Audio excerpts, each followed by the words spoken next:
we've got Christopher Reeve. Don't do it, the people! The great Gene Hackman. It's your old friend, Lex. Stunning special effects. Innovative ways to dispose of nuclear weapons. And a totally rad supervillain.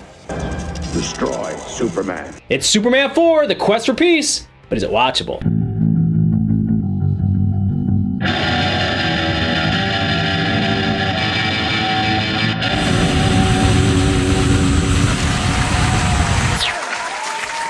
Thank you, Synthetic Sounds of Approval, and welcome everybody to Is It Watchable? I'm your host, Paul. Now, if you're a big Man of Steel fan like I am, and you've seen this movie, I want to apologize in advance for opening up old wounds. But if you're a big Superman fan and haven't seen this movie, then you might want to turn away now because this is going to be an awful lot like walking in on your parents. Batman might be the coolest, but Superman puts the super in superhero. Not only was he the first great comic book superhero, he also has the holy trinity of superpowers. Super strength, super speed, and he can fly. Those are like the top 3 on every kid's wish list. Superman's history has been covered in great detail in countless articles, documentaries, and great videos here on YouTube, so I'm not going to bore you with all that stuff here. We all know he first appeared in comic book form in Action Comics #1, and later on television with the great George Reeves squeezing into the tights. And anyone who grew up in the 70s and early 80s remembers his solid leadership skills on the Super Friends. Don't smoke.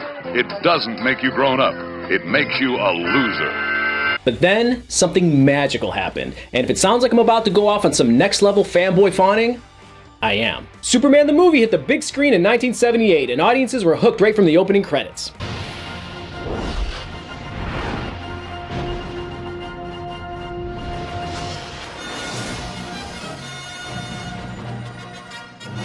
Those credits go on for like 5 minutes, and you won't find many people that would complain. That cool animated text combined with that epic music, chills. The movie wrote the textbook on how to do an origin story. I mean, the stuff on Krypton could have been a great movie by itself. Christopher Reeve embodied both Clark Kent and Superman, knocking both out of the park, and the film smartly gave fans all the classic Superman visuals we all grew up with, and did so convincingly. Most of the special effects hold up very well today. Why that movie didn't single-handedly usher in a new era of superhero movies is beyond me, but it didn't. It took Hollywood another 20 years before they were willing to go all in on the genre, and if we're being honest, the Superman sequels probably didn't help the cause. While Superman 2 was a solid if not spectacular follow-up, Superman 3 was exactly what most people thought of comic book superheroes. Goofy, cartoon-like fantasy meant for kids. And then came to Death Knell, Superman 4. The movie featured the very real threat of nuclear war and a villain so powerful it could spell the end for the Man of Steel. But alas, who would have thought that Superman's greatest beatdown and ultimate demise wouldn't be at the hands of some supervillain or even a mountain of kryptonite, but his own movie. We open with that same iconic music, but instead of those cool shooting blue credits, we get what looks like a Windows screensaver from the 1990s. Next, we're in space. Some Russian cosmonauts are knocked off course when their ship is hit by a rogue satellite. Luckily, Superman is also in space and saves the day. Must have been a windy day in space. Back in Smallville, Clark is preparing to sell the family farm. He decides to take a trip down memory lane and uncovers his old space capsule. He pulls out an energy module that the voice of his dead mother tells him he can only use once because foreshadowing. A realtor shows up with an offer from a big developer, but Clark refuses. I'm sorry, Mr. Hornsby, I don't want to sell this place to a big developer.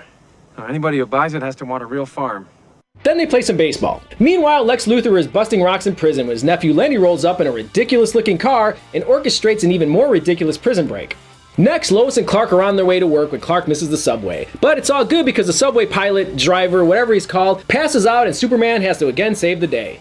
At the Daily Planet, we're introduced to a subplot where the paper's owner, David Warfield, unhappy with profits, decides to go more tabloid journalism to increase sales. He puts his daughter Lacey in charge and she quickly takes a liking to Clark. Next, the President of the United States announces that peace talks with the Soviet Union have failed and that nuclear weapons production will increase. In a classroom somewhere, a teacher asks the students for their thoughts on avoiding nuclear war. One kid, probably the smartest one, says they should ask Superman for help because totally.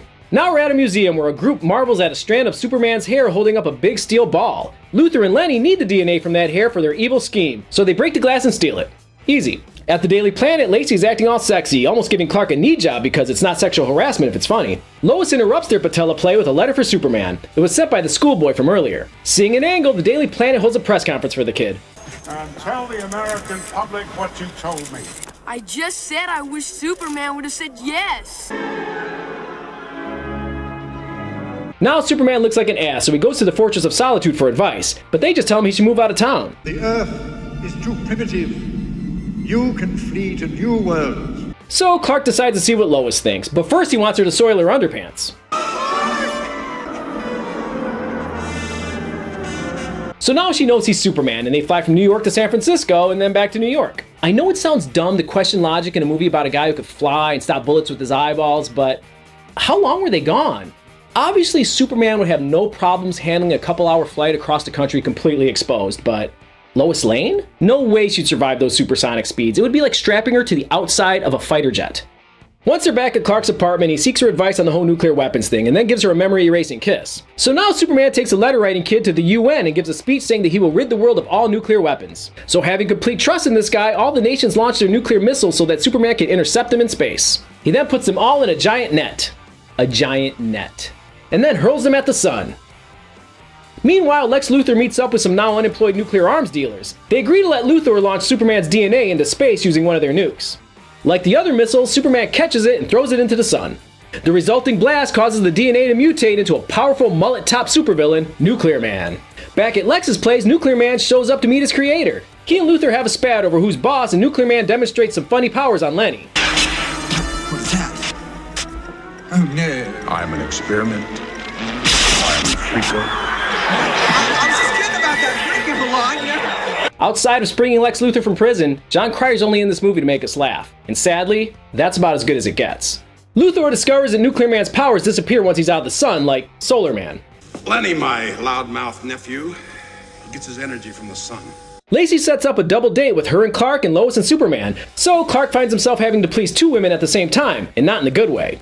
He keeps making excuses to leave so that he can reappear as either Clark or Superman. The whole thing plays out like an episode of Three's Company. At one point, as Superman, he uses a new superpower to speed up the duck cooking in the oven. So now he has microwave vision? And don't tell me it's his heat vision, because the wall and the oven door would have also been cooked. Finally, Lex contacts Superman using a special frequency that only Superman can hear and is also convenient to the plot. Superman flies over to Luthor's pad and is introduced to Nuclear Man. After Lex delivers a long monologue designed to make sure that the audience understands everything, Superman and Nuclear Man get it on. And they fight everywhere. The Great Wall of China, where Superman demonstrates his rebuilding vision. They fight in space, where Nuclear Man demonstrates his ice breath. They fight in Italy, where Nuclear Man sets off a volcanic eruption only to have Superman cut off the top of the volcano with his laser vision to cork it shut. That's kind of a cool idea, honestly. Finally, to check off as many landmarks as possible, they fight at the Statue of Liberty, where Nuclear Man scratches Superman on the neck Wolverine style. The scratch weakens Superman and Nuclear Man punts him so hard his cape flies off. Smelling a good story, the Daily Planet runs the headline, "Superman is dead." That doesn't sit too well with Lois, however, so she quits. When she swings by Clark's apartment later, he's sick from what he says is the flu. But it's not the flu, he has radiation sickness from Nuclear Man's scratch and returns to Smallville to use the energy module that was subtly foreshadowed earlier. Next, to make the movie longer, Nuclear Man spots a copy of the Daily Planet with Lacey's picture on the front page and instantly falls in love with her. So he decides to head over to where she works to put the moves on her. But not so fast, because Superman is there waiting for him for some reason. And when Superman won't tell him where Lacey is, Nuclear Man throws a tantrum and starts destroying everything. Not wanting everyone to get all barbecued, Superman agrees to take Nuclear Man to Lacey. But it's a trick. Superman traps Nuclear Man in an elevator where, without sunlight, he loses his powers. Superman then takes the elevator to the moon and leaves it there because, what's the worst that can happen? Well, because light has a way of sneaking into the darndest places, a sliver of light re-energizes Nuclear Man. And while Superman is tidying up the moon a bit, Nuclear Man jumps him from behind and we get a moon fight. Which sounds more exciting than it is. It's just a bunch of slow motion where nothing looks like it hurts very much. Once again, Nuclear Man gets the best of our hero and pounds him into the ground like a tent stake. With Superman incapacitated, Nuclear Man heads over to pick up his lady. But ain't no dirt can keep Superman down. He digs out, fixes the flag, and pushes the moon in front of the sun, causing a solar eclipse. Gravitational implications be damned. So when Nuclear Man flies into space with Lacey because, I don't know why, he loses his powers and she begins to fall from his arms because she forgets there's no gravity in space. I don't mean to beat a dead horse here, but much like the Lois Lane scene from earlier, Lacey does not survive her little excursion to outer space. Now, I've heard some people say that in this movie, Superman exudes some sort of protective aura around anyone who touches him, but you just can't keep giving Superman random powers to cover up for lazy writing. Yeah, superhero movies are fantasy, but to make the heroes seem even remotely plausible, everything around them should be rooted in some semblance of reality. This movie makes it look like everybody has superpowers. Anyway, Superman grabs Nuclear Man and drops him into a nuclear reactor. Luckily, this results in a nice energy increase for the city and not Nuclear Man becoming even more powerful. Back at the Daily Planet, Mr. White ends up becoming the majority shareholder of the newspaper and takes control back from the evil Mr. Warfield, and also wraps up that subplot. Superman then gives an inspiring speech outside the United Nations. There will be peace when the people of the world want it so badly that their governments will have no choice but to give it to them. And then to tie up loose ends, he scoops up Lex and Lenny while they drive in the most conspicuous car ever, takes Lenny to a boys' town, and Lex back to prison. And with the Earth finally safe, the movie tries to fool us into thinking that what we just saw wasn't so bad by pumping up that awesome theme music.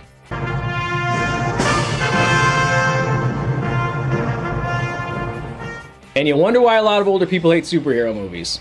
It's because of shit like that. Now, if Superman 4 seems cheaply made, that's because it was. After Superman 3 disappointed at the box office, everyone involved figured it was probably time to hang up the cape. Everyone, that is, except for two Israeli cousins, Menachem Golan and Yoram Globus. They owned Cannon Films and decided to take a stab at continuing the Superman franchise. Cannon Films, for anyone who doesn't know, is responsible for such 80s classics as Delta Force, American Ninja, Breakin', Breakin' 2 Electric Boogaloo, and Masters of the Universe. So anyone involved in Superman 4 who thought it would get anything other than a pricey B-movie type treatment wasn't paying attention. And to be fair, by most accounts, everyone knew they were rolling the dice. Christopher Reeve, who has made no secret of regretting his involvement in this film, has said that he only agreed to do it on the condition that Cannon later produce his movie Street Smart. And John Cryer reportedly said that Christopher Reeve approached him before the movie was even released and told him it would be, quote, terrible. And how could it not be? Cannon wasn't exactly known for spending money on their movies, and Superman 4 was plagued by a continuously shrinking budget. The lack of funds forced a lot of shortcuts, like playing the film in reverse to rebuild the Great Wall of China, reusing flight sequences over and over, and skipping on location shoots like the infamous United Nations scene that was shot at an office complex in England with some pigeons thrown in for good measure. It all added up to what Christopher Reeve called a huge blow to my career. Also, I want to say that for anyone interested in the whole crazy mad scientist approach to filmmaking that was Cannon Films back in the 1980s, check out the 2014 documentary Electric Boogaloo: The Wild Untold Story of Cannon Films. So watchable. But Superman 4, is it watchable? It's not good, but it's bad in a lot of good ways. Not a classic so bad it's good disaster, but there's a lot going for it. Number one, it's still a Superman movie, and seeing most of the original cast grace the screen in a new adventure, even if it's a stupid adventure, wins it some nostalgia points. And the spectacle of watching the first successful superhero franchise fall so far and so hard is like when you were a kid and your best friend was getting yelled at in front of you. You feel bad, but it's oddly fascinating. The special effects are often hilarious, with Superman looking less like a man zipping gracefully over the metropolis skyline and more like a color form stuck to a poster of New York City. And of course there's the story itself, which is bananas. I mean, Nuclear Man, when I found out he was a former Chippendales dancer, I was like, yeah, I totally see it. The bottom line is that yeah, the movie's a mess, but luckily for us, it tries to clean up after itself in the most ridiculous ways. Well, thanks for watching. Join me next time when I finally suck it up and subject myself to one of the all-time great knockoff movies, Mac and Me. And if you would, do me a solid, subscribe.